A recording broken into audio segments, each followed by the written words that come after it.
ഖത്തറിൽ വന്നിട്ട് നമ്മൾ ഏറ്റവും കൂടുതൽ തവണ വന്നിട്ടുള്ള ഒരു സ്ഥലമാണിത്.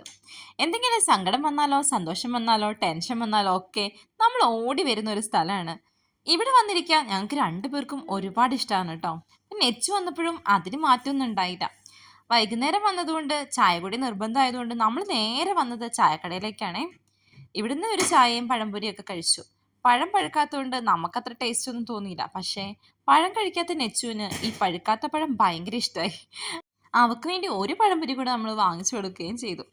അവിടുന്ന് പിന്നെ നമ്മൾ നേരെ ഇതാ ഇവിടെ ബീച്ചിനെ ഫേസ് ചെയ്ത് കുറേ സ്ഥലങ്ങൾ ഇങ്ങനെ ഇരിക്കാനുണ്ട് കേട്ടോ.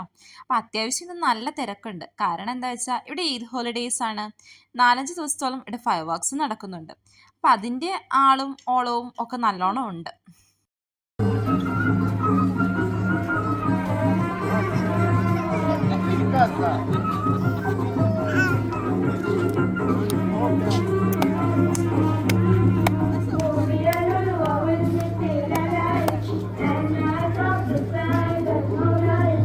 പാട്ടൊക്കെ കേട്ട് അങ്ങനെ എൻജോയ് ചെയ്തിരുന്നപ്പോഴാണ് നമ്മളിതാ ബീച്ചിൻ്റെ അടുത്തേക്ക് വന്നത്. ഇവിടെ വെള്ളത്തിൽ ഒരുപാട് കുട്ടികളും ആളുകളും ഒക്കെ ഇറങ്ങിയിട്ടുണ്ട്. നെച്ചുവാവയുടെ കാലൊന്ന് മുക്കിയാലോ എന്നൊരാഗ്രഹം. അങ്ങനെ ഷൂ ഒക്കെ ഊരി നമ്മളിതാ അവളെ ഇങ്ങനെ നിർത്തി നോക്കുന്നുണ്ട് കേട്ടോ.